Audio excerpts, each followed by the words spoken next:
Welcome to This Week in Heresy, episode 29, The Evolution of Progressive Witchcraft, with our guests via Skype, Janet Farrar and Gavin Bone.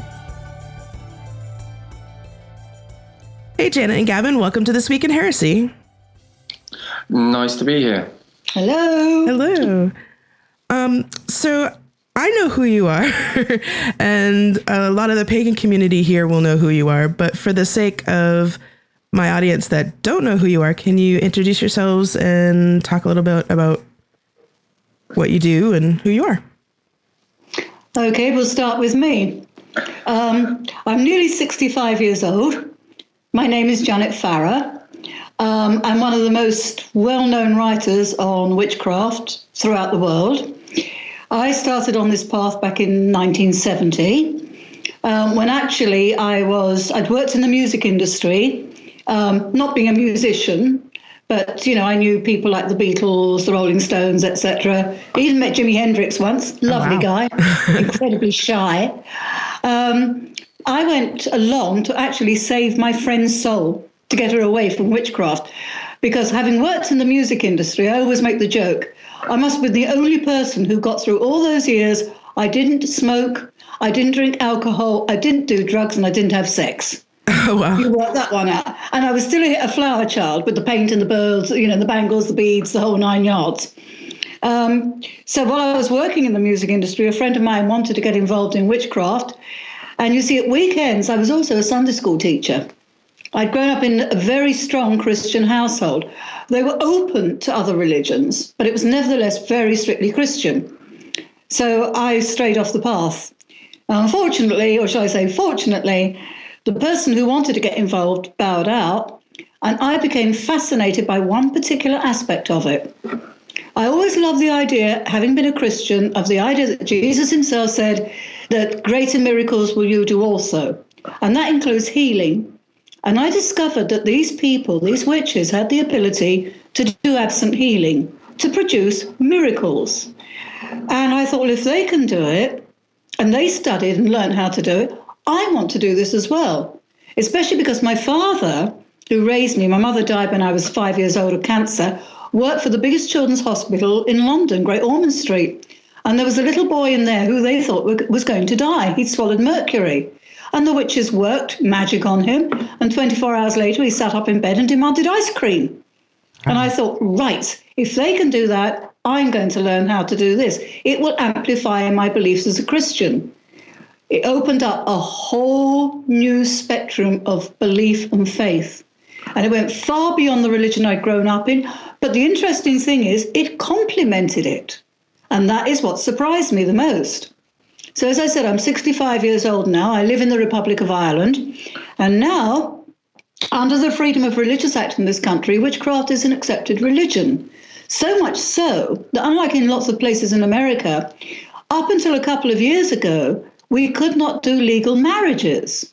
But now the board that deals with public health has me down as a hospital visitor, and I'm one of 5 or 6 people in this country who is pagan, not necessarily a witch. We're talking about people like druids, asatru, etc. We are legally now allowed to marry people. That is a hell of a big step forward for Catholic Ireland. We have watched witchcraft grow here to such an extent, and paganism, as I said, druidism, asatru, etc., to such an extent that it is not just legally recognised, but Gavin and I live in a little village in County Meath called Kells, where the famous Book of Kells comes from. And people come up to us in the street, hi, Jen, hi, Gavin, oh, I've got this problem, this health problem, etc. Gavin used to be working as a nurse, so it gives him qualifications. They come out and visit us, and they ask for various different kinds of help, whether it's physical or psychiatric. I was also trained as a psychologist. And we also get, of course, women who cannot talk to a Catholic priest. And they come here with their personal problems. So a lot of my work as a witch is to be a counsellor. Anyway, over to Gavin. Oh, my. That's actually talked about me already. Okay, I'm an author. Not a necessarily a very good one. I'm a much better researcher, and I'm much better at concepts. I trained as a registered nurse. Even before that, I was doing healing. I actually am an empathic healer. Back in the old days, the spiritualist church, I mean, even in the 80s, it wasn't a case of you paid some money, you did a course to become a healer. You basically were cherry-picked, because a lot of us who had this natural gift would turn up there thinking we had a problem. So I hadn't realised what I was. I just thought I had a problem when dealing with lots of people in one place at one time, and I couldn't understand why I was so shy. And what it got down to was that I'm an empathic healer, that I generate a lot of healing energy as well. So that was something that was already there before I got interested in the craft. So initially I became initiated into Ray Buckland Sachs Wicca in a little coven in Portsmouth, south coast of England,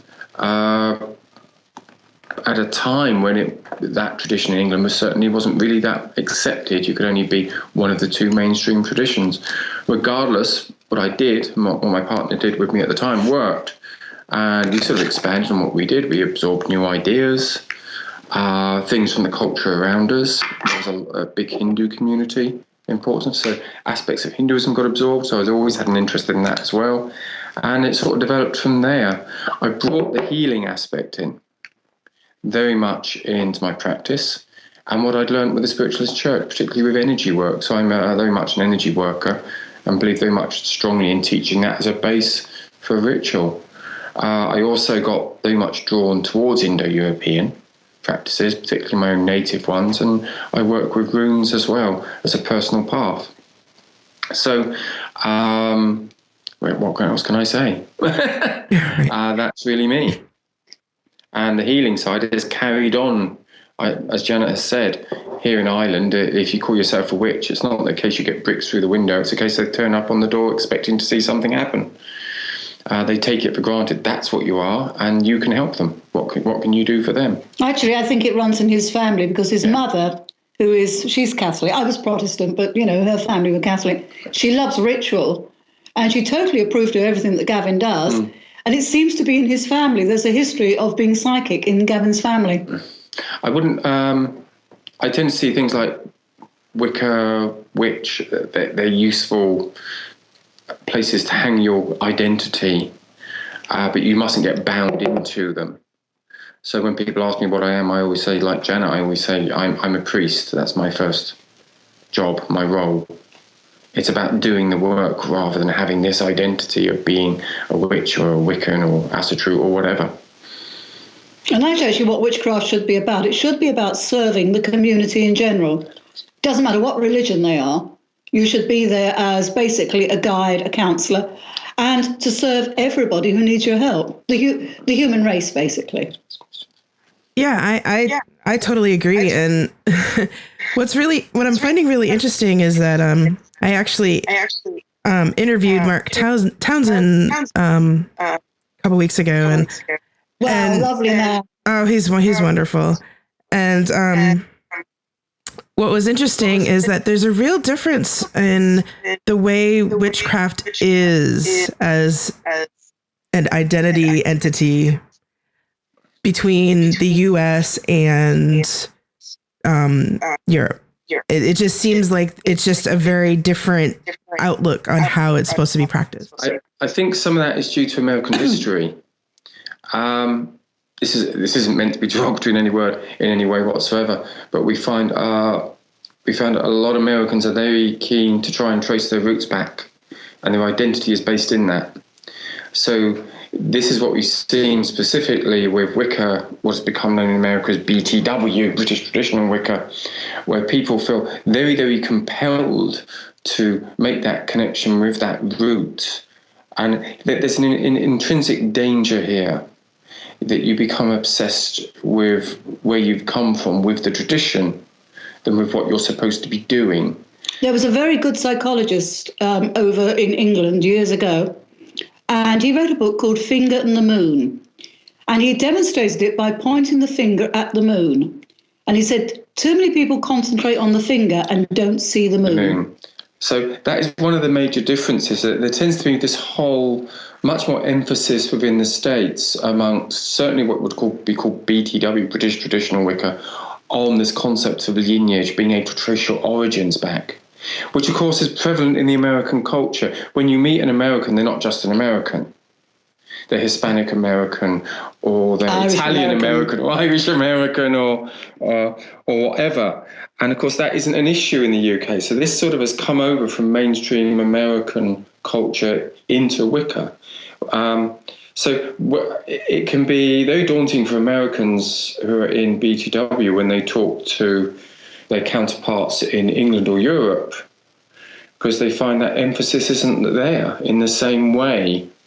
In many ways, it means that you come across Wiccans in the UK, which really are much more flexible in what they do. Interesting situation when you think about it. One of the, she was acknowledged as one of the mothers of modern witchcraft, a very famous lady called Doreen Valiente. Now, Doreen Valiente wrote many books on witchcraft, and she was one of the original British witches who became publicly known. She was an initiate of the man who was the father of modern witchcraft, a man called Gerald Gardner. She lived in a little flat in Brighton. Everybody knew Doreen, and she was very well loved amongst everybody who knew her. And she was a very, very dear friend of mine and my deceased husband, Stewart Farrar. And we got to know her, even though at one time in England, the Gardnerians from Gerald Gardner, and from an offshoot of Gardner, a man called Alex Sanders, who called himself King of the Witches, they did not get on.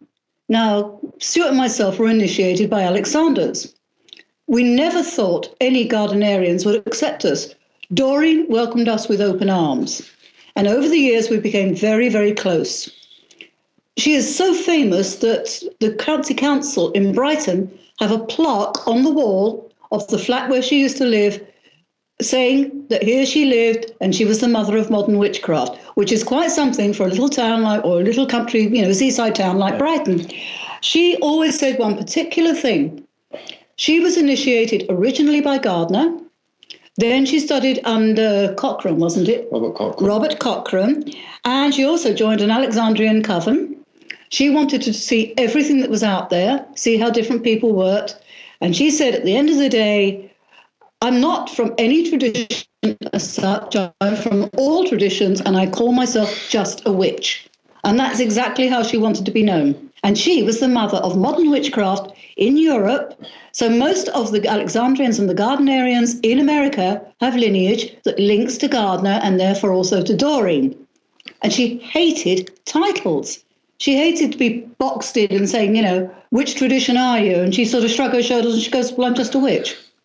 And that's how it was when I joined Sanders. He was given the title Alexandrian, but he never started the Alexandrian tradition. Mm-hmm. That only really came from a joke, as it had also, by the way, I hasten to add, with Gardner, where people started putting labels on things. It's rather interesting when you talk to the older members of these traditions which have occurred within Wicca. You find they're actually incredibly open and flexible. And it's a generational thing. As time goes on, as people get further and further away from the source, the more and more rigid they become in their approach, we've seen. And you can see that in other religions, of course, like Christianity. And it's the same process which unfortunately sometimes occurs. And it has occurred in the UK as well as America. But also I think it's people get because in many cases people have still got their Judeo-Christian hang-ups, particularly from Protestant cultures. Protestant culture likes to box and identify everything. If you want to look at subgroups of Christianity, look at Protestantism. I mean, there are so many, and sometimes that unfortunately gets carried over into paganism, specifically witchcraft. There's incredible need to box yourself and have this identity. And that is, really, I see it as a hangover from Christianity, people not dealing with that. I suppose in the sense of witchcraft, you could almost say that Gavin and myself, because we've taken it one stage further. We've taken it away from the traditional concept of, are you this or are you that? We just now call ourselves priest and priestess and witches. Which is a useful description. It's a useful description. Right. In Christian senses, we're very much like the Quakers. Because when Stuart and I first moved to Ireland in 1976, our landlords were Quakers. And we thought, oh my God, they're going to be horrified by witches. And instead, this darling old lady in her early 70s came over And she sort of grinned at us and she goes, well, you know, we're Quakers. And she said, and I know you're witches. I can show you something magical you've never done. And I said, what's that? She hitched up her skirt, bent over, put her head between her legs. She said, that is how you view a sunset. Look at it upside down. Now that's magic. That's and awesome. I thought it was priceless. And she said herself, she said, we have our own form of the goddess, you know. And I thought it was wonderful. So in a sense, we're very much like the branch of Christianity that broke away and became Quakers. So in a sense, we're like the Quakers of witchcraft. Mm-hmm. Well, I've always thought, you know, in my seminary studies, you know, I took Western esoteric traditions and done a lot of work around mysticism. And what's really funny is that I get a lot of people, especially from the Protestant side of the street, are like, wow, all this mysticism. Wow, this is really cool. And then I read, you know, about the Western esoteric traditions and, you know, and Golden Dawn and all of that. And it's like, you know, I kind of came up with a theory that witchcraft was actually kind of holding the mysticism from the Western esoteric traditions, especially Judeo-Christian stuff, in trust, you know, like we kind of holding it for when they were ready to take it back. Yeah, certainly in the early days, if you look at the amount of Dion Fortune material which got drawn into Wicca by Gardner and several others. There's an interesting gentleman who's one of the oldest surviving Gardnerians now. He's called Fred Lamont.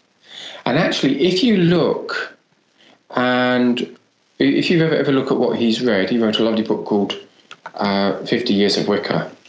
And if you ever hear him speak, the first thing that hits you is he sounds like one of those old-style theosophists, because that was the background of many of those who originally came into Wicca with Gardner. And, of course, that Judeo-Christian aspect came into that. And, of course, this is one of the things that's happened. So, yeah, that's certainly true. And it's that Gnostic aspect specifically. And that is one of the things that concerns us actually most within Wicca, is there is a risk of losing that, which is why we described that, Janet described the finger and the moon as an analogy for that, because there's a danger people will look at the finger and not realize in the end it's about the experience and the connection you have with the divine, whether you call it the horned god or the lunar goddess, whether you want to call it Odin or Freya, Isis or Osiris, it doesn't matter. Or even Jesus and Mary. And Jesus and Mary. It's got to be about that Gnostic experience from a pagan viewpoint of making that connection. And it's interesting that it is, when you certainly look at the biggest, the countries in Europe and in, of course, America as well, these Protestant cultures is where you see the biggest explosion of Wicca. Now, of course, there's people in America from Catholic backgrounds, but the culture is predominantly Protestant. And you find it, if you go to countries like Belgium, Netherlands, Germany, Britain, Protestant-based cultures, you will see this explosion of Wicca. But when you start to go to places like, for example, Spain, and where we live in Ireland, and to a certain degree Italy as well, it hasn't exploded in the same way, because in Catholicism, there was that element already there. So people didn't feel the need to yearn that. So instead, they rejected ritual and they rejected that aspect when they rejected that religion. So you find in Ireland, actually, one of the biggest growing religions isn't actually Wicca, it's Buddhism, for that reason. And the same in Spain as well. We had an interesting one many years ago in our Coven. She was an American lady who lived in Ireland for a while, and she'd been a Christian missionary. And she came to us because of experiences she was having, ended up becoming a fine priestess in her own right. Her deities were Jesus and Hecate. And when I asked her why once, she said, they both shine a light in the darkness. And I thought it was absolutely beautiful. And we had no reason to be upset that she was having Jesus as her male deity and Hecate at the same time. Now, if that's what suited her soul, that was perfect. For some people, that sort of rubs them up the wrong way. But if you look at, for example, Jung, he talks about the numinous experience, the numinous archetype. When he's talking about numinous, it's about that effect that experience has on you.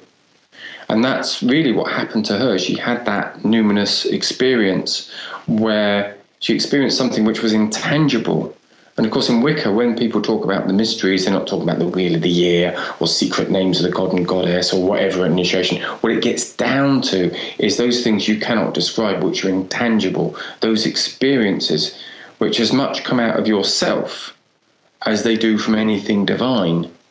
And this is one of the things we've been trying to bring back, or rather, I would say the words bring back, really back into the concept of witchcraft, is that we need to strive back and get back really to those roots, those mystery roots, and realise that mysteries aren't something you can really talk about as such. They're things which got to be experienced. It's where we get a lot why art and music is so important in mysticism and storytelling, because it's about that experience, things which are intangible, which you cannot describe any other way. So I always find it amusing when I come across Wiccans saying that people give away the mysteries. You can't.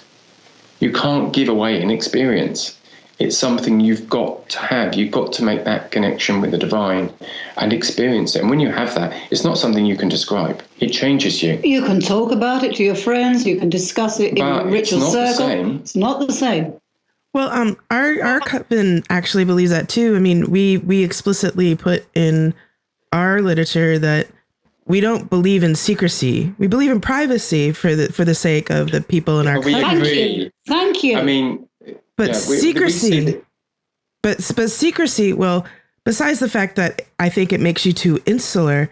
But what my wife always says, and she's from the UK too, so she kind of has this flair when she says it. She always says, there's a difference between reading a ritual online and then standing at the threshold with a knife at your throat. Yeah, we've had to look at this whole thing of the oath and secrecy. And one of the things I think has been a misunderstanding of what's sometimes said in the initiation in Gardner and Alexandria is the secrets of the craft. And people think that term, secrets of the craft, means the material in the Book of Shadows, the ritual structure. It doesn't. The secrets of the craft are the things you learn from each other within circle. Because when you are in circle, when you are working, when you are in that spiritual experience, you find out a lot about each other. Because people tend to, when you are doing any form of ritual which is genuine, people will bare their souls. So really, the secrets of the craft are those confidences. Not going out and saying, oh, I was in circle with so-and-so the other day and they had this amazing, they had this experience and it turned out this had happened to them. Very private things. The craft is the people, not the material. So when you are taken oath to hold the secrets of the craft, it's of those people, like you're explaining. It's the same thing. So this is what we teach now when we initiate people. It's not about the material. It's about the experience. Interesting thing with Doreen Valiente. When Stewart and I first started writing, there's one book that is on the market called A Witch's Bible. When it first came out many years ago, it was a two-parter. It was Eight Sabbats For Witches, which was the first one we wrote about the craft in general, and the other was The Witch's Way. They became basically combined together. Well, when we were writing them, we were talking to Doreen, and we said, look, a lot of the stuff that's in the Book of Shadows has already been published. What do we do about it? And she said, well, I hate to tell you this, darlings. 90% of that work in the Book of Shadows was mine. Publish and be damned. And we've even got the letter to prove it in this house. And on top of that, later on, when Stewart and I moved to Ireland and we were actually putting the book together, there was no requiem, no hand fasting, and no wiccaning. Stewart wrote all of those, and also a lot of the other rituals which are in the Witch's Bible, and therefore they were his copyright. But the number of people who said, you gave away all our secrets. And Stewart's going, but wait a minute, I wrote these. They were never written down beforehand. How can I give away secrets that I made up to fill out the Book of Shadows, which is so tiny and so thin, there's nothing in it? We realised over years that something had developed we call the secrecy game. Yes. And that is everybody pretending that they've had good... First of all, everybody pretending in covens that sometimes they've had all this good training, which didn't necessarily occur. And the other thing is that when somebody talked about something or published something which that person hadn't learned, what they would do is to make them look as though they'd learned it. They'd go and scream that you were giving away the secrets. And we call it the secrecy game. I mean, Stewart being told off for stuff he had personally written. And I've had that passed down to me in my Book of Shadows. That's oath bound, and he goes, but I've only just written it. And these situations occurring, people get. Some of this is Judeo-Christian hang-up with the Bible. Oh, one of the funny things, you'll have to admit, love this. I think it's that. Robert Graves. Everybody's heard the name of Robert Graves. Yes. One of the things Stewart Gold told off for was, how can you give away the secrets of the oak and the holly king? And he said, wait a minute, Robert Graves wrote those. I just took the idea and expanded upon it. In fact, the holly king actually appearing in ritual doesn't occur really in Wicca until Stewart put it in the Witch's Bible. Mm-hmm. A few people had dallied around with it, but in Wicca, it had never been put into ritual context until then. But now you find it in a lot of people's books of shadows and stuff. Yeah, and it's interesting that you mentioned that because I have a copy of the Witch's Bible, and we took our first degree and our second degree initiations from that, and but we expanded upon it, and I think that's the thing. I think that's the thing that people miss is that there's supposed to be an evolution, and we're supposed to expand on the material. I mean, This is what we're strong believers in. This is why we developed the concept of progressive witchcraft. Now, the first thing I want to say is progressive witchcraft isn't a tradition. But the most fascinating thing about it, ever since we coined that term, and we're not the first, by the way, it was originally coined by a couple of people in the UK, which was a woman called Ariadne Rainbird and specifically, and there was a couple of other people involved at the time as well with it. But the idea is that the craft evolves and changes over time, and really to get back to this, the most important thing you're doing is making that connection with the divine, and you mustn't lose sight of that. Again, the finger in the moon. But the most fascinating thing was that people got obsessed with that progressive witchcraft was a tradition because they couldn't cope with the idea of it being outside the box that they were used to. And we still come across that, well, you've set up the progressive witchcraft tradition. We said, well, no, we haven't. It was a system of training we developed to teach people really, how to teach themselves, and most importantly, make that connection, experience the mysteries for themselves. We obviously teach people in those personally, but it's a very, very broad idea. We've also sort of challenging assumptions in it as well as to why we do certain things. For example, why everything has to be revolving around this idea of polarity being actual male and female, when polarity is very much something else. More than that, particularly if you study Vedic, if you don't study chakras isn't just about male and female, it's something much more. And if you believe that, then if you believe that all sex is divine and that all energy is divine, then why is there a problem with same-sex initiation? That was an interesting thing that happened several years ago. A lot of the gay community looked at the Witch's Bible, and you have to remember that it was written a long time ago, and Stewart was from a generation where homosexuality or lesbianism was not an acceptable thing, as was Gardner. He was of the same generation. But remember, Doreen was the mother of modern witchcraft, and she was the first one to make a statement. She looked at all of the stuff that had been written about, man, woman, polarity, etc., and she turned to the gay community and said, I was wrong. She apologized publicly and said, anyone can initiate anyone. If you love someone deeply, whether you're a woman to woman or a man to man, that's fine. Go ahead. And Stewart himself, in the later years, came round to the same realization. And they were both from the same generation, where it was not an acceptable thing. But they both realized that this made no difference whatsoever. And there are still people in Alexandrian and Gardnerian who cannot accept that. They've accepted now that basically the gay community, gays, lesbians, etc., can come into the craft, but they still have this polarity issue. And it's really misunderstanding of polarity. They're hooked up on the physical concept of sex rather than the spiritual. And if you really ever studied Tantra, you know it's much more than that. It's about people can cross-polarize any sex. Now, there was a provision for that originally in Gardnerian. Yes. It was there, the idea of, quote, the high priestess can strap on the sword and take on the male role under certain circumstances, which is rather interesting. So it was there in Gardnerian, but it's going to be an issue, and it's going to become a big one, particularly now that you have gay marriage, because it's going to be a very strange situation where a gay couple can get married and enter into that level of commitment, but cannot initiate each other into the craft.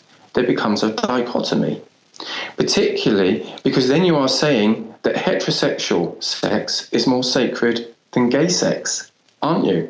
And that's going to be an issue. And we know already at least one line from Gardnerian which has already faced that issue and had to walk away. They walked away from Gardnerianism, or rather the Gardnerians in the US actually pushed them out and said, well, you can't be part of us anymore. But it's going to become an issue. But to really understand the issue, people are going to have to study Vedic Tantra to understand it, to understand the energies involved. It's unavoidable. Well, we've done a lot of work around that. My coven, I should say, especially on the West Coast here. We have an idea of that polarity is kind of, we have like this poem that divides polarity into kind of groups where we have, there's the shield, which is the protecting kind of energy. We have a flower, which is the people that illuminate the worlds and that are kind of the prophetic leader types. And then there's the sword, which is the more of the martial aspect of energy. And then there's the cup, which is the power and protection and giving and that sort of thing. But we also kind of define it very loosely. And it seems like even with our definitions of that, it just seems like people get really weirded out about the idea of something being very nebulous instead of being, all right, this is how it has to be clear cut. And people seem to argue more about the theology of what is polarity and what is magic these days, especially, I mean, you see some of the stuff on the West Coast and it just like, wow, we're just like Christianity in that way. Like we got all the theologians fighting with each other about what things are. Well, you know what happened to the dinosaurs, darling?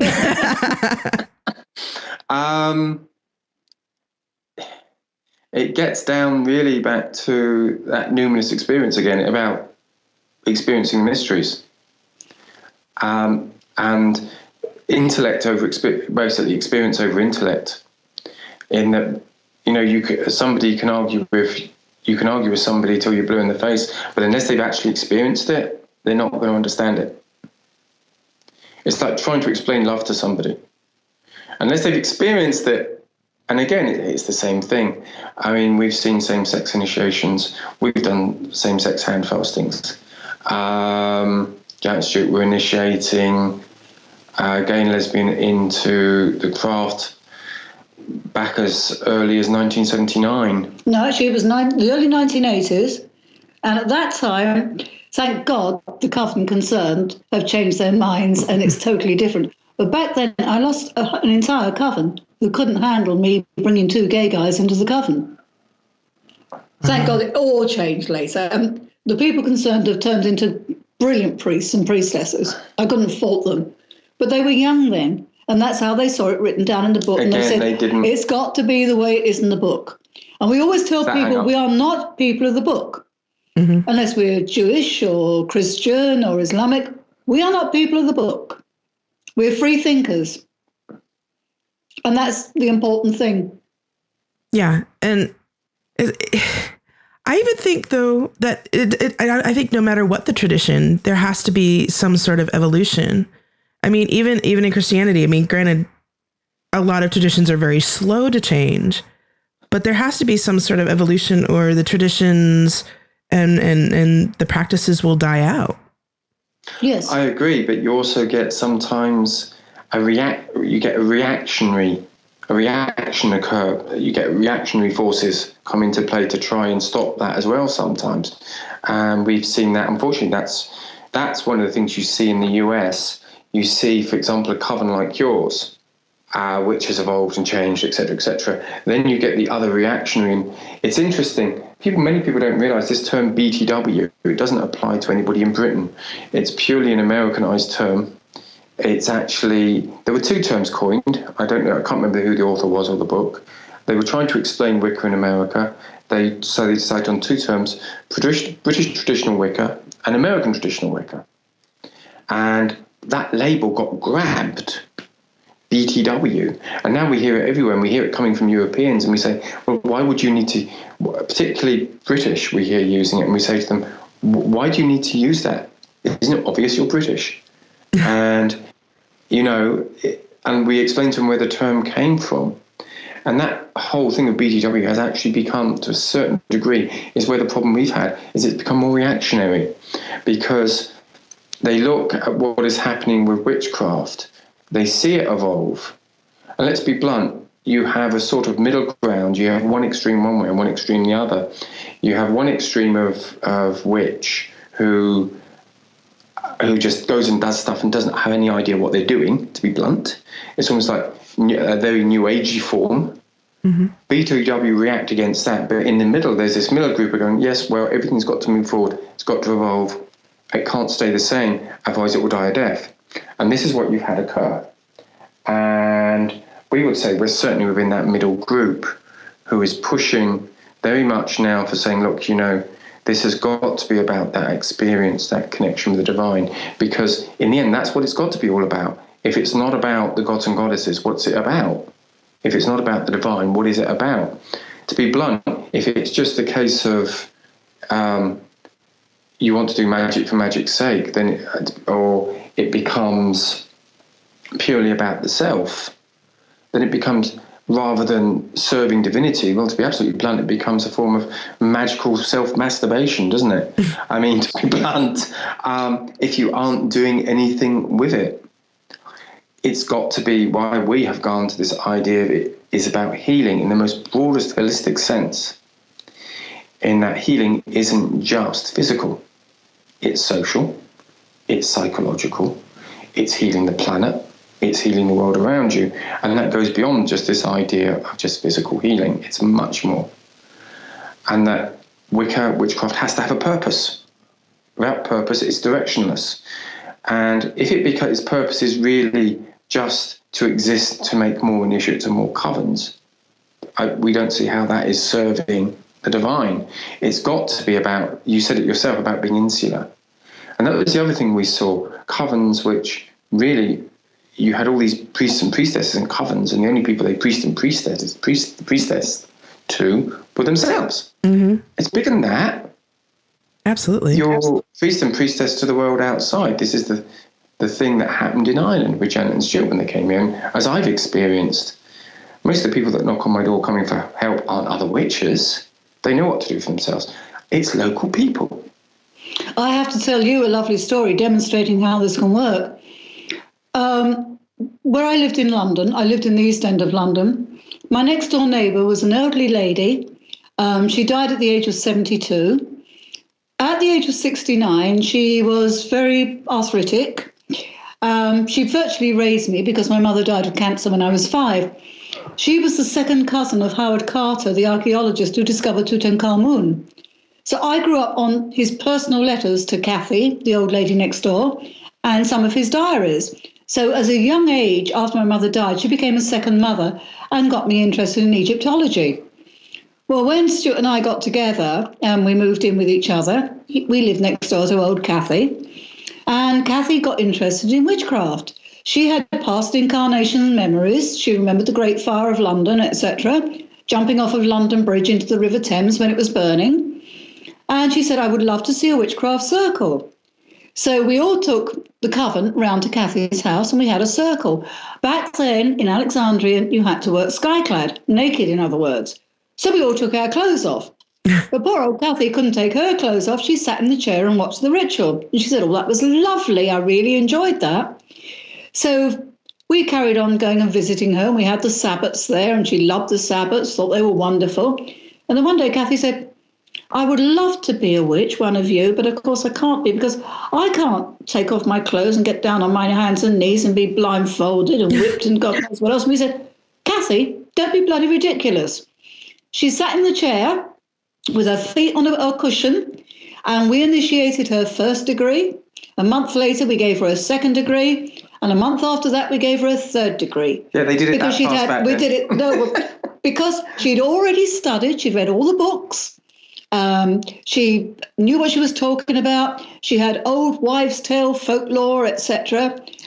There was nothing she didn't understand. And we said, Kathy, you don't have to go through these initiations. You've done it. You've done it in your life. That's been your initiations. She said, well, it's still not quite right. You know, I should really go through what you've been through. And the entire Coven said, Kathy, you've been through it. Yeah. You've been through the bombs on the East End. You've been through the war. You've been through everything else.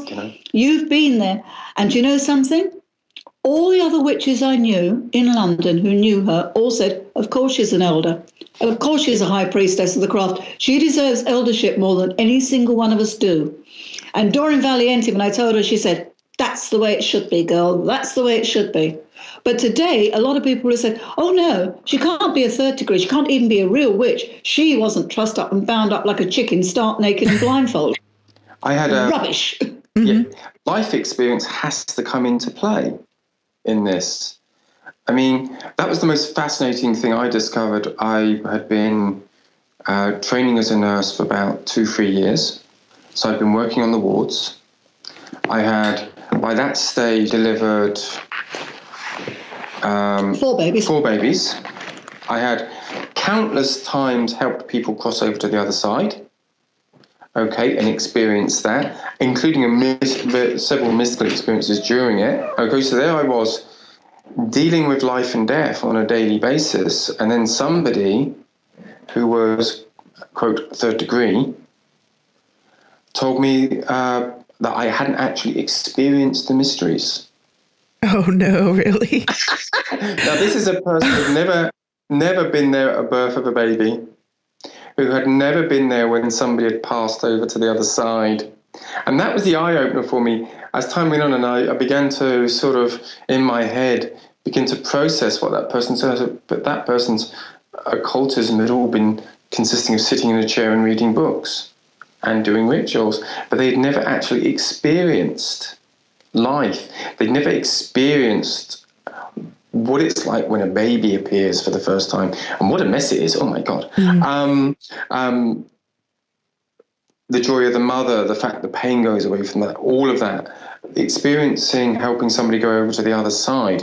I suppose you call it almost like death midwifery, where, you know, particularly if a person doesn't want to be around anymore and they've decided they're going to go, and being there and feeling the release. And it isn't necessarily a sad thing as they pass over to the other side.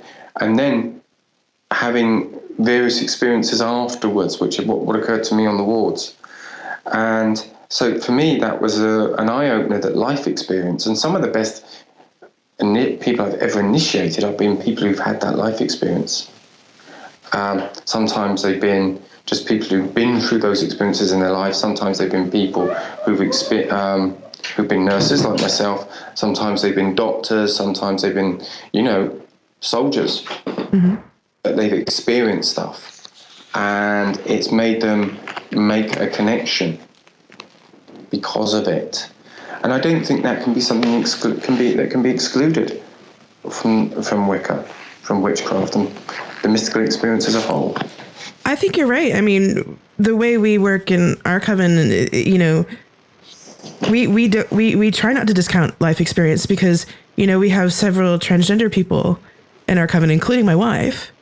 And, you know, some of the experiences that they've been through, I mean, they should have been initiated like 5 times over, you know, because, you know, and, you know, one of the other coven mates, you know, we initiated her and we gave her second degree relatively quickly, you know, according to whoever they would think about it, probably.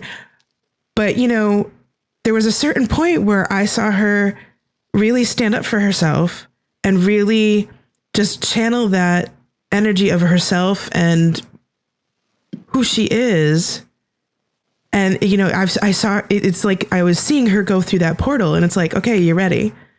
And you've had that experience. You've had that life experience. Okay, let's mark it with this, even though I know you don't necessarily need it. Yeah, I know what you mean by the marking. I mean, that's what initiation should be. Initiations can take place for several different reasons, not just one.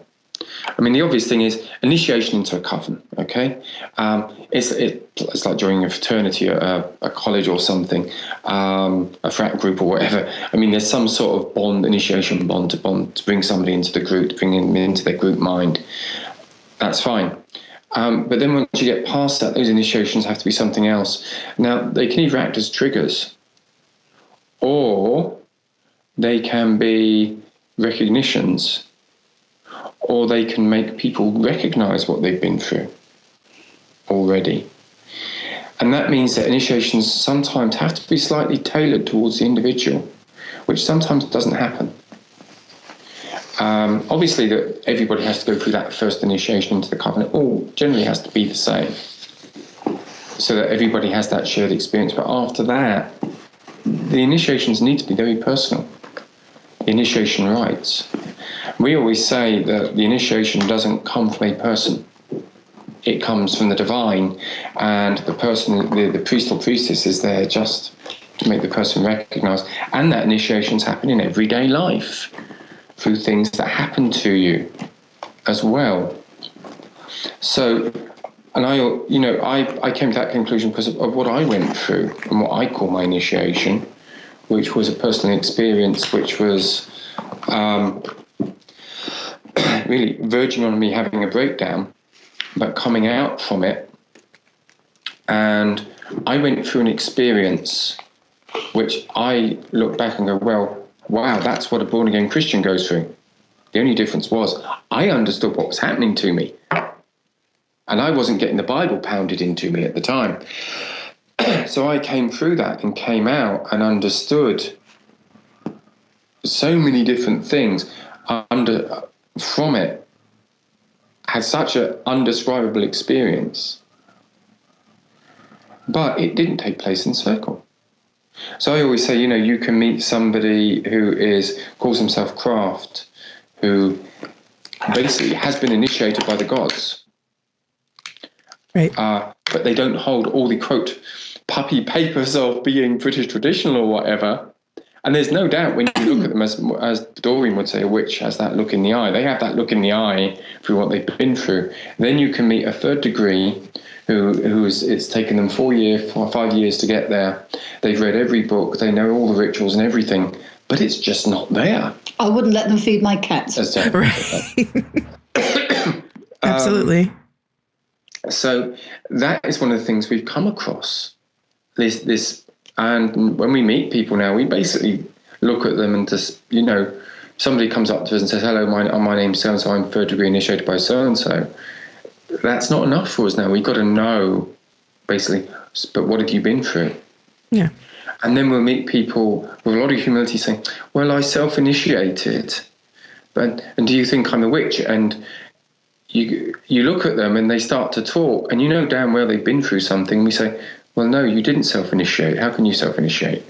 You can't self-initiate.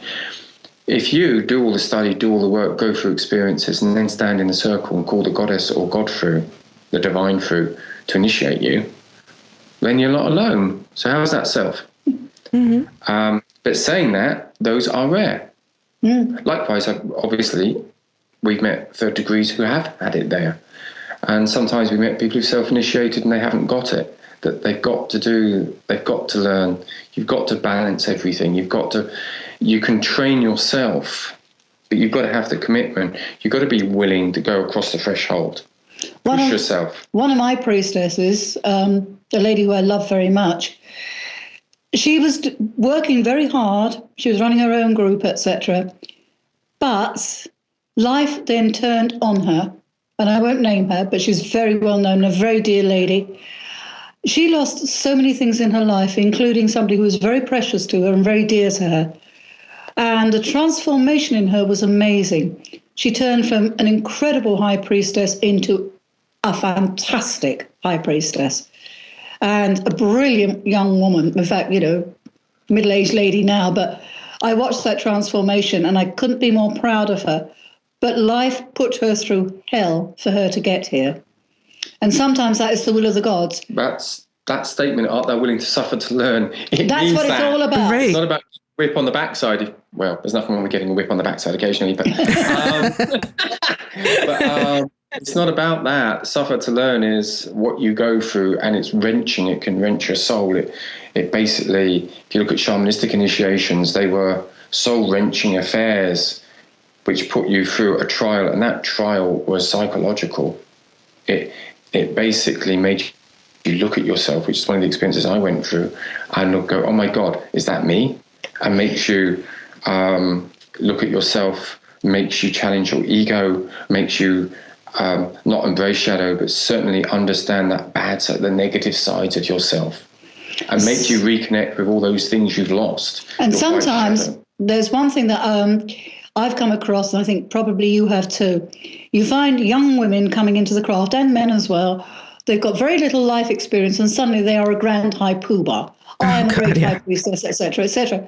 And a lovely story, it happened in London. Somebody Gavin knew years ago was in a bookshop, and a young woman came in, and she pinned up a notice on the wall saying she was going to reconsecrate the wombs of rape victims. Now, this lady who saw this notice was a nurse, and she turned to her and she said, how old are you? And the young woman told her, and she said, have you ever been raped? And she said, no.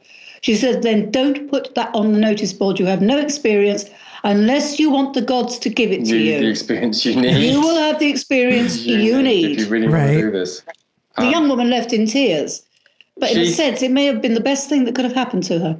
She was basically 18 and she just got a certificate from an organisation making her a member. And that was it. And that was her experience. Yeah. The gods can be, make you suffer. Yes. If you really want to do something, if it's something, and that means if it means giving you the experience, you need to do something. And people need to be aware of that. Mm-hmm. It's part of that mystery tradition. I mean, I even went through that myself. In my first coven, it basically exploded, and it's kind of an ugly story, but there's a lot of that story. This is common, darling. This is common. Right. But it taught me because, I'm a leader now, a leader of my own coven. I'm a leader I'm actually pastor now of a church. I've been through seminary and everything, but I don't think I would have been the leader that I am now if I hadn't gone through that and saw what a bad leader was. Yeah. It's the negative experience, but the negative experience are the ones you learn from. It's the pain that you learn from. We can get stuck in cycles if we don't. And I remember my early days in the craft, I got stuck in a cycle. I kept going back to these people who were abusive because I wanted to learn. And they were the only people back then in the 80s in England that were around to teach. So I kept going back until I realized I had to break the cycle and trust that I didn't necessarily need knowledge or information from these people to be a witch. Right. So that was what happened with my initiation. The strange thing is, during that initiation, I actually then went and apologized to them because I had seen them as hurting me, and then I took responsibility that, in fact, I had put myself in that position. And I apologized to them for putting them in the position to hurt me. They thought it was mad. Strange. They thought I was absolutely insane and were ready to call the guys with the white coats and the straitjacket. Mm-hmm. But that was the experience I went through with it. Well, and it's that learning experience. It's the pain that teaches you. It's learning from the mistakes you make. And you can only really do that if you deal with your ego. If you don't deal with your ego, then you won't learn. Because it won't allow you to. Because it doesn't want you to have that pain. It doesn't want that stuff. It doesn't want you to look at yourself. It wants to repress those things back into your shadow, those negative aspects of yourself. So that's also part of that process, is basically being able to look at the shadow. And I say this again, not embrace it. I keep hearing this from people. One must embrace one's shadow. Yeah, sure, if you want to be Jeffrey Dahmer or even a fictional character like Hannibal Lecter, these are people who embrace their shadow. But you do need to use that term, the term Jung uses, and that is to master it. In other words, to own it, to know it's there, and know your bad side, if you don't know your negative side, then you will never be in control of it. Yeah, I agree. I mean, it just seems to me, it just seems logical. And, you know, I've talked to some people before and they're like, oh, really?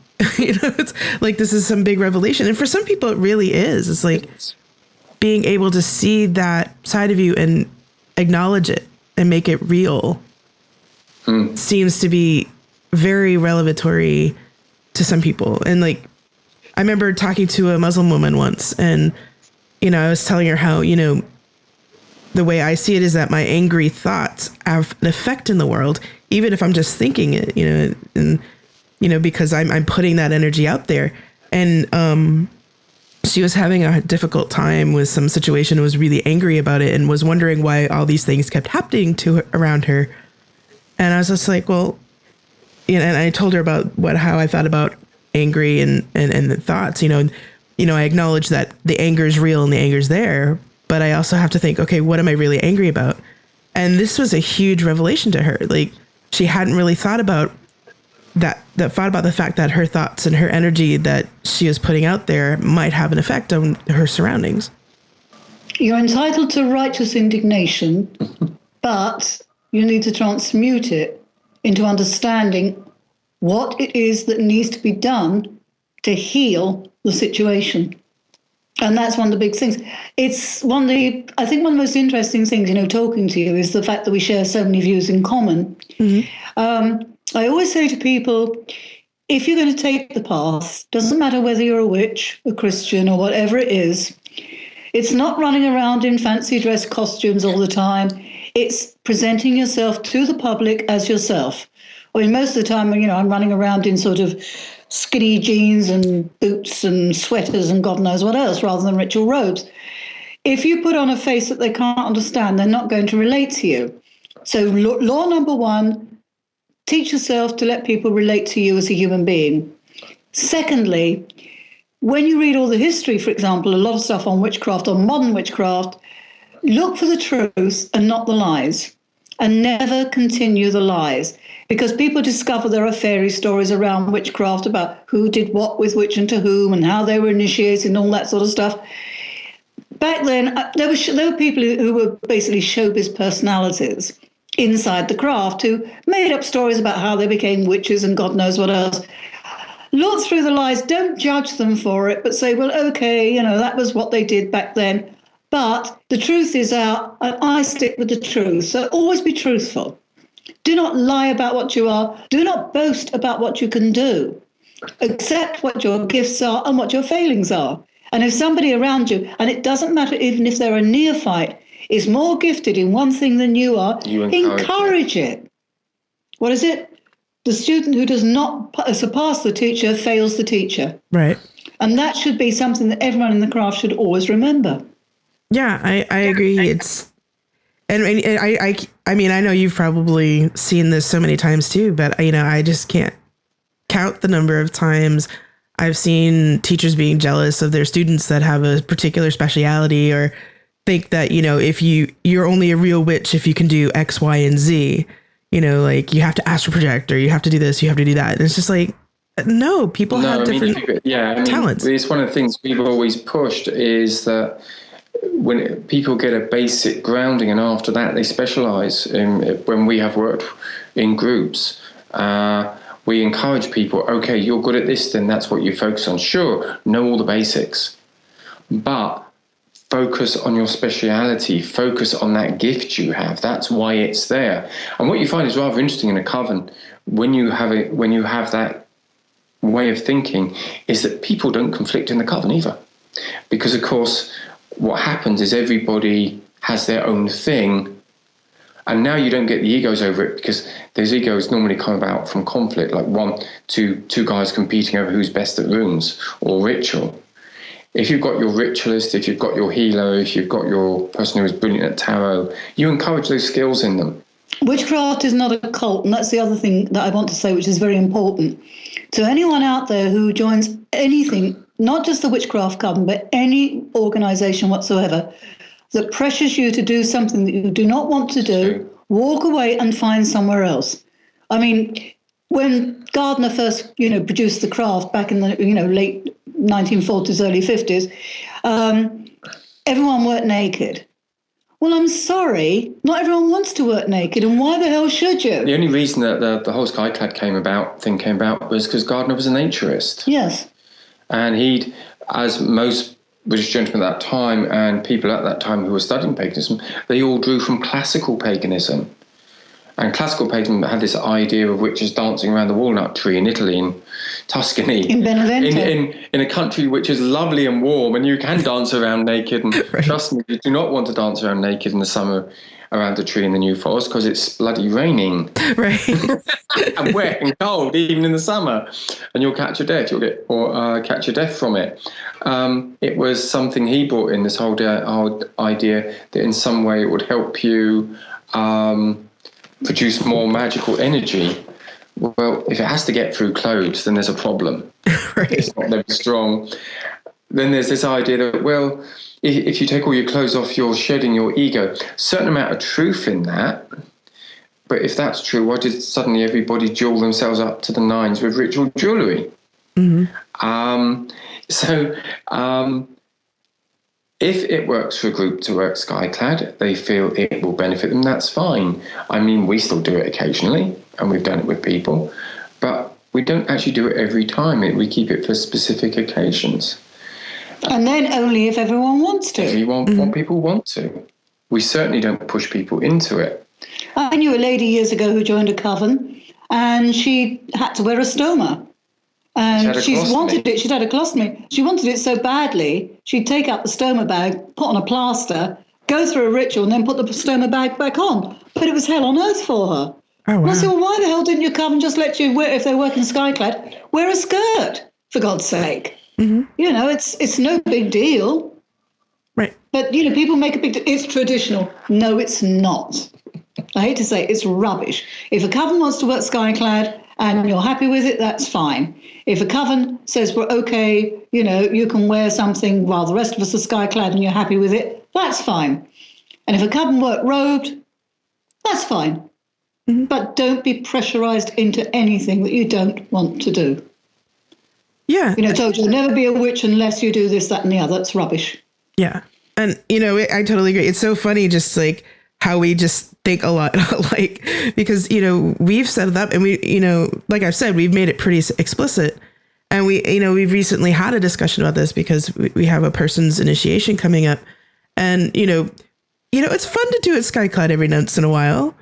But for some people, it's not really what they want to do, or they have something on their body that they really don't want to show, like the woman with the stoma, like you said. And I think it's abusive sometimes if you're insisting that it's skyclad. Yes. Or if you have it insisting.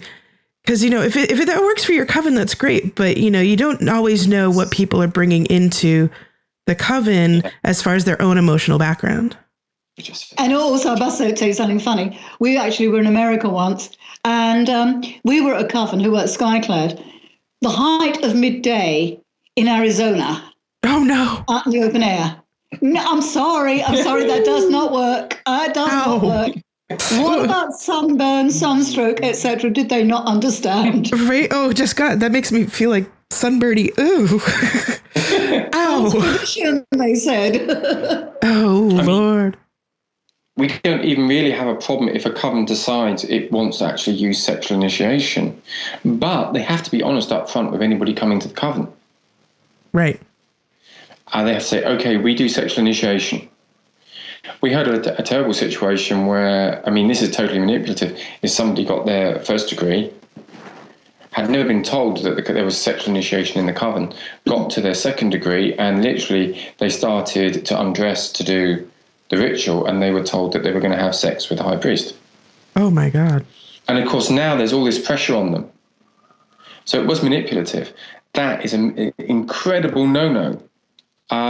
But saying that, we don't actually believe, if you understand Shaktiism, if you understand Tantra,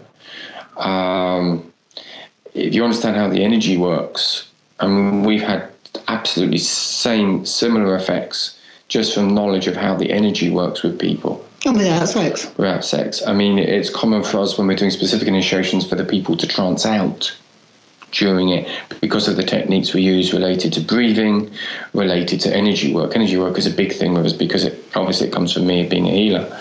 But we found that people would come out and saying, well, actually, I certainly, that is an equivalent effect of me having sex in the way I feel.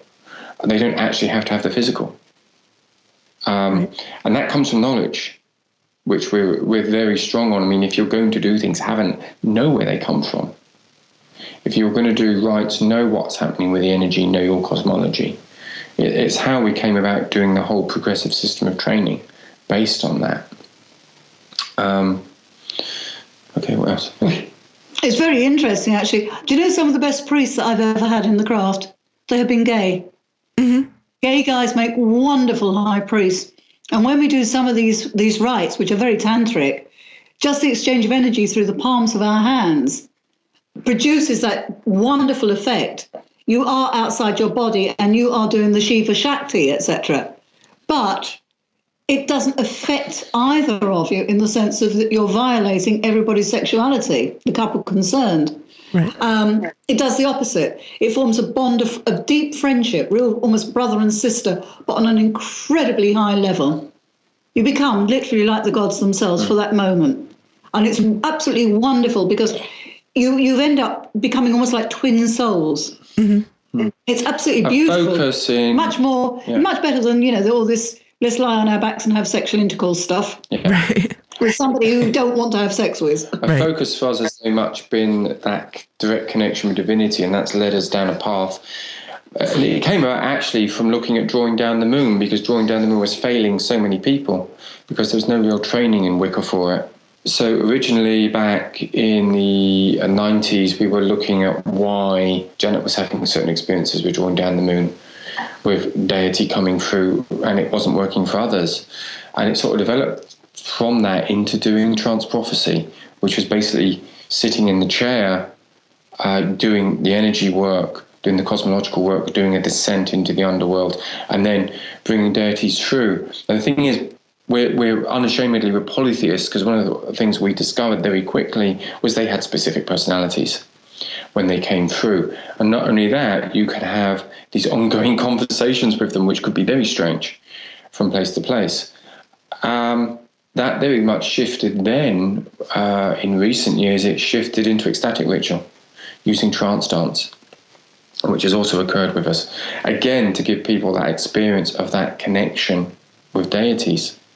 So one of the things we've done now is we've moved towards what we would call deity-centered Wicca, deity-centered witchcraft, which is where we put the deities at the center. The idea is, by making that connection with them on such a personal level, you reach a point where they will start to teach you.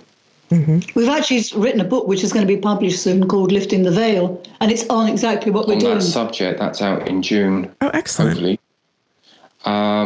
From our experiences from it. We're not the only ones doing it. There are other people out there doing it. Right. But the idea was to give a framework for people. Because, like I said, it started with drawing down the moon, because people coming to Janet and saying, I've read what happens to you, but it's not happened to me in the same way, and I don't understand why. Then we'd meet other people it was happening, and we found everybody had similar experiences. Mm-hmm. We were trying to what that experience was, where was it coming from, and that led us into various directions. One of energy work, basically Tantra, and looking what was going on.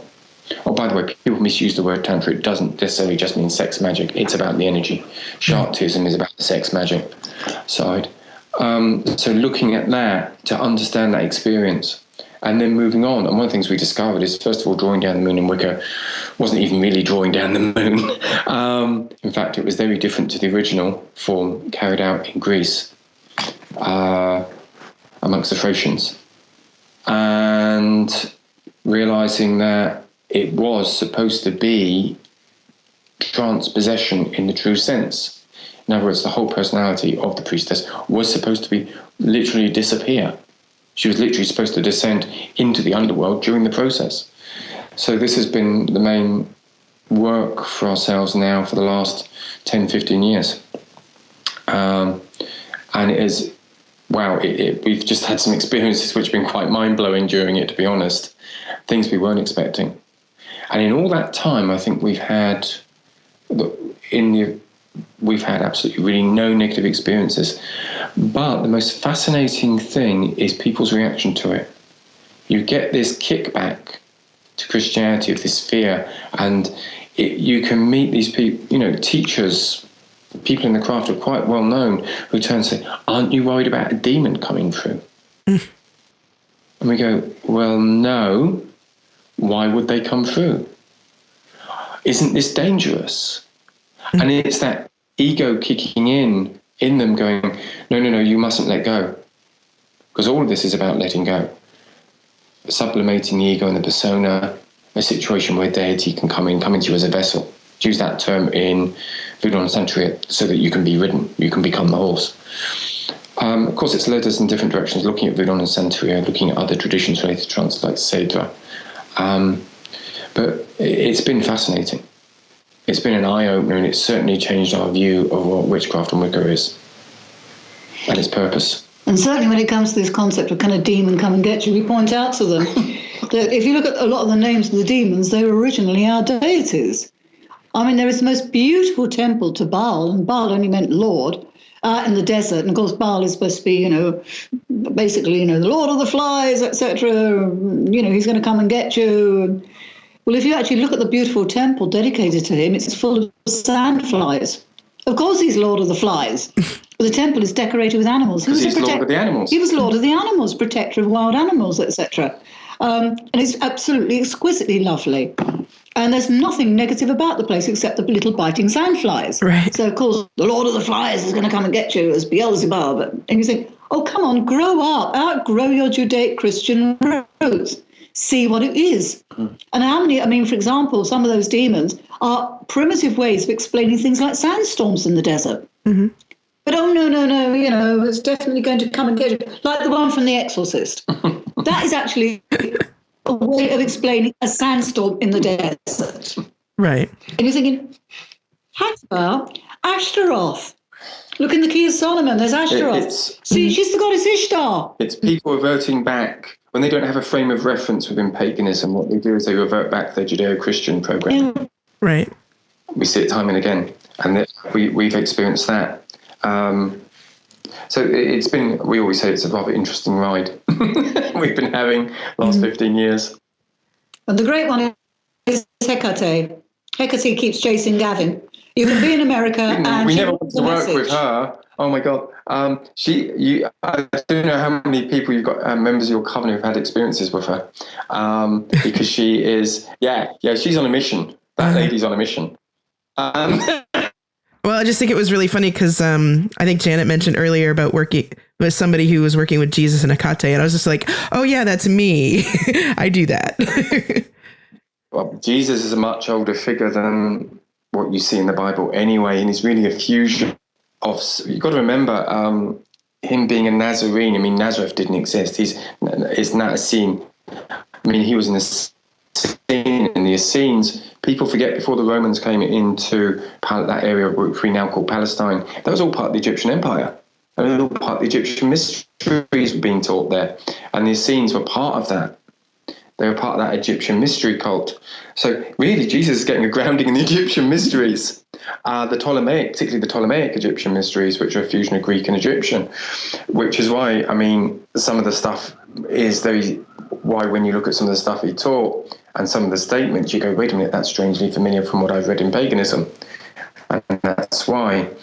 But, they were basically out there, the Christ you have in the Bible is a fusion of several figures, including Apollonius of Tirana, Mithras, Dionysus, and just about everybody else has been thrown in by Constantine on the way as well.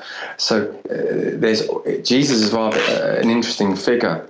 There's one of the founding church fathers turned around and said, when we tell the pagans that our God died and rose again, we're not telling them anything they don't already know that's happened to their gods, except ours did. Right. So we don't have a problem with the idea that somebody, if they make that connection with what in the New Age is called, of course, the cosmic Christ. We don't see a problem with that, because if you believe that the gods and goddesses of Europe, of the Middle East all exist, how can you deny the existence of him? It becomes a big problem for people when you start to talk that way, for some people, because they're desperately trying to get away from their Christian upbringings. I mean, even down to, I have to tell you a lovely story. In fact, a lot of people in the craft go, "Oh my God, Satanists, etc." Well, we went over to America to publicise one of our books. We were at INATS West in Colorado. And I just want, before Gavin continues, to tell you something. I want you to imagine a little old grey-haired lady wearing a very nice little business suit. She's got a little dog collar, church dog collar. Upside down cross. Upside down cross, and she's knitting over the Gavin. So we're basically, it's a New Age trade show. So with the exception of a couple of pagan authors, everybody else is, and I really hate using the term, a bit on the fluffy side as we go around. And they're all a bit slightly out there on the fringe, to say the least. And so I come across these people and they're advertising their book on Satanism. And I go and chat and they say, "Well, actually, what do you believe?" And they said, "Well, we actually believe in three devils, three Satans. There's the Satan as he's portrayed in the Bible. There is the original fallen angel in the Gnostic Gospels. And there is, of course, the Satan of common that you see in the media." And they were actually very much Gnostic. They saw Lucifer as being this fallen angel who ended up working for God. And when you talk to them, they said, well, Lucifer's there. He works for God. He's not separate from God. He works for God. He's there to challenge. That's why he tempts. If he was really evil, why would he be sending all the evil people to hell? He'd want them on earth doing his bidding. Which is a very good point. But the most hysterical thing was this. We're sitting and we're watching the stage, and this woman came on who worked with angels. And she's talking. She's obviously just published her book on angels. And she's going, "Well, if you work with this angel in the workplace, it will bring love and harmony and do this and this and this." And this Luciferian Satanist who's doing her knitting and she's watching it perks up quite loudly. "That's very nice, my dear, but that angel, you really need to know a bit more about it, because if you upset that angel, traditionally it puts its hand down your throat and pulls your intestines out and wraps them around your neck."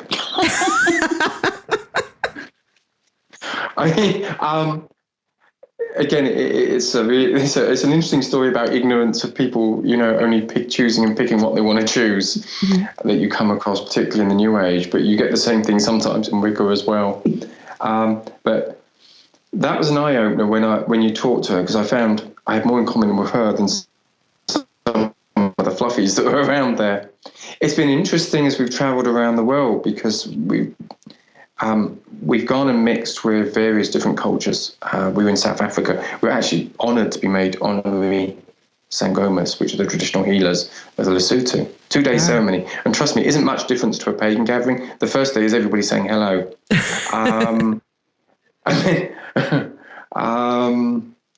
But the most fascinating thing, there were a couple of fascinating things from that. The first was the elder who was there sidled up to us and said, "You're a bit different to these other pagans, these Western pagans that are here." And we said, "Why?" "Well, these other ones, we've talked to them, and they all seem to be in their heads. They all seem to be about words." And it's an interesting thing as we've gone from different cultures, native magical cultures. We've worked with Maori as well, and obviously the Aboriginals, the Koori of Australia. Aboriginal. And they say the same thing. Sometimes they come across European witches or pagans, and they get there. You can say European Western pagans. They all seem to be in their heads. They've got these heads full of words, and we're not sure they necessarily even know what they mean. And but it's not about it. It's about here at the heart, and that's what a lot of them say. But the most fascinating thing we had with the Sangoma is we had to give a gift at the end of the 2 days to the elder. I can't pronounce her name. It's Lesotho, and it's a click language. So everyone calls her Caroline. Everybody just calls her Caroline. It's click language like the Bushman. The Bushman of the Kalahari. So it's always actually like that, all the way through.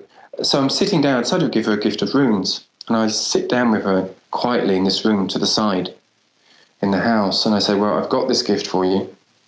And these are called runes, and these come from an ancestor who hung on a tree. And the first thing she said was, oh, we had an ancestor who hung on a tree, and he gave us knowledge. I thought, okay. Well, this one was called Odin, and he looked down in a well. He saw these, and he brought them out, and they're used for divination, for like your bones. And I started to lay them out, and it was fascinating because the moment I put one down and asked, for example, the rune Fiao, which means cattle, and this rune means Fiao, it means cattle, she came out with the meaning immediately. Oh, cattle is, you can sell them, you can trade them, you can fatten them up, you can have more cattle, you can breed them. And apart from a few cultural differences, she was able to click every rune because they were tribal for her. It was something innate. Now, that's left me really wondering, because at the end she bundled them all up and said, these are really powerful. I'm only going to teach these to my best students, which really worries me because 100 years down the line, there's going to be anthropologists wondering how the Vikings got to South Africa. Right. But they don't see, by nature, when you meet native magical traditions, they're eclectic. They take what works because it's about survival. So Doyne said it. You use what works, and it's absolutely true. When you come across these native traditions, if it works, they use it. And the interesting thing they don't care where it comes from. They don't go, oh, well, it's not traditional. They don't say things like that. The most interesting thing is that unlike modern witchcraft, it's man to woman. Amongst the native cultures, it is same sex. Same sex. Man teaches man, woman teaches woman. It's normally it's father to son, or uncle to son, or mother or aunt to daughter. There's nothing sexual. There are still these traditions that are carried on in areas of Italy in the same way, where sort of the son is passed through the walnut tree. An opening is made in a walnut tree, pulled open, the son is passed through. That still carries on in Italy in the same way, which is fascinating. So that's probably one of the other eye-openers for us, is dealing with native traditions. Because they don't judge you on what you call yourself. What they judge you on is who you are and what you can do, and whether you've made that connection. Well, I think what it just from our discussion, I think what it kind of boils down to is, does it work for you, and are you being good and good, kind? Are you doing work with people, and are you being responsible about it? Yes. And are you taking responsibility for your own actions? Yeah. Exactly. Yeah. Ultimately, it's got to be that search for that reconnection to the divine. And that reconnection to the divine means, if you're going to call yourself a priest or priestess, that's what you are. And that's for the whole of humanity and the planet. And it's then, by that connection with death, you end up serving them. And you serve humanity on behalf of that divinity, on behalf of the divine, whatever you want to call it. In that way, that's what it's got to be about, really. Yeah. So, on that note, and that's, like I said, a lot of our thinking is very similar. But on that note, we are out of time. Actually, we're a little long, so that's okay. But I mean, I could talk to you guys forever. I could talk to you guys forever about this stuff, because it's just really fascinating to talk to you. And I'm really glad you were able to take the time to talk to me and be on This Week in Heresy. Well, I think half the time I was talking to your pussycat who kept wandering in the background. Yeah, she's very cute like that. So, if people would like to get in touch with you or learn more about you, where can they go? We're easy to find on Facebook. It's just look for Gavin Bone. There's details on how to contact us up on our Facebook pages. We have our website, www.callia.com. Callia is CALLAIGHE.com. So people can contact us there if they're interested in anything. If anyone comes to Ireland and wants to go on do proper tours of the ancient sites, Gavin actually is a very good tour guide. So he goes all around the ancient sites. So if anyone's coming authors don't make that much money from books. You have to do other things. We'll be in the States in June. We're going to be in Illinois and Michigan. We're at PSG, which is the first one for us. So Selena Fox wants me to desperately plug PSG like crazy. Okay. And our attendance. So we'll be at PSG. We're there for the full week. So people can always come up and chat with us because we're going to be available. We always make ourselves available. And then we're also going to be at the Intuitive Arts Centre in Oswego the week before. And the week after, we're at Michigan Pagan Festival. And please, anyone in America who comes to it, do not call me lady and do not call him Lord. We work for just call him Gavin. Call me Jan and call him Gav. Absolutely. We treat people as friends. Awesome. All right. Well, it's been great talk. It's been fantastic, and thank you so much for being on the show. Okay, thank you. You're more than welcome, darling. Love you. Love you. Take care. Bye. Bye, sweetie. I'd like to thank Janet and Gavin for joining us this week. And as always, if you have comments, questions, or would like to read the show notes, you can go to thisweekinheresy.com. You can support This Week in Heresy by subscribing to the show via iTunes or the Stitcher app, following us on Twitter at TWIH Podcast, or financially through Patreon. Thank you very much for listening, and we'll see you next time.